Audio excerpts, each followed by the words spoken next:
In other words, we are written in books where we are not personally. Are you understanding what I'm saying?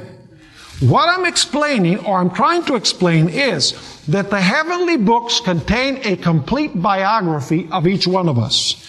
Every act, every word, every motive, every thought, every emotion, even every opportunity to do good which we did not take advantage of, is found written in the books. There is a complete record of our lives inside and out. In other words, God has another Steve Bor in written form in heaven, and I walk personally here upon planet Earth. Now, I believe that if God was revealing His truth to the prophets today, He would probably not talk about books as containing the records. In biblical times, it was common to preserve records in scrolls or in books. But if God was speaking to a prophet today, I believe that God would be speaking about video cameras, and He would speak about DVDs and MP3s, and He would speak about computers, because it's a much more sophisticated way of storing and retrieving information. Now, the Bible then, when it speaks about books, is referring to the exact transcript of our lives which God keeps in the heavenly records. But the Bible also uses the word book, singular. Now let's take a look at the references in the Bible that use book, singular.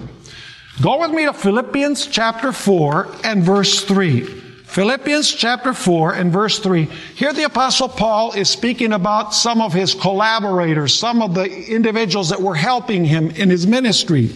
And he says there, "And I urge you also, true companion, help these women who labored with me in the gospel, with Clement also," he even mentions one by name, "Clement also, and the rest of my fellow laborers, whose names are in the what? Book of life. Book singular. What is it that the book contains? The book contains names. What do the books in plural contain? The exact transcript of the person's character. Notice Revelation 3 verse 5. Still talking about the book singular. Revelation chapter 3 and verse 5.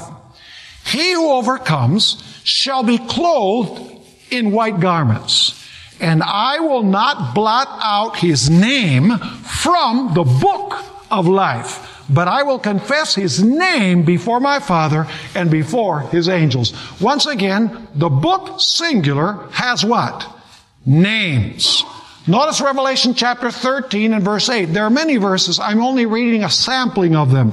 Revelation 13 and verse 8. Speaking about those who are going to end up worshiping the beast, it says, "All who dwell on the earth will worship him, whose names," notice names, "have not been written in the book of life of the Lamb slain from the foundation of the world."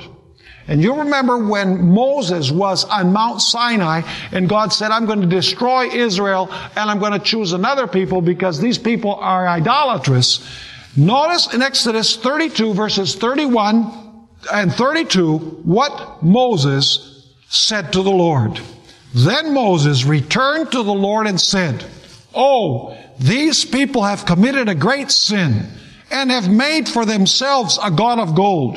Yet now, if you will forgive their sin, but if not, I pray, blot me out of your book which you have written.'"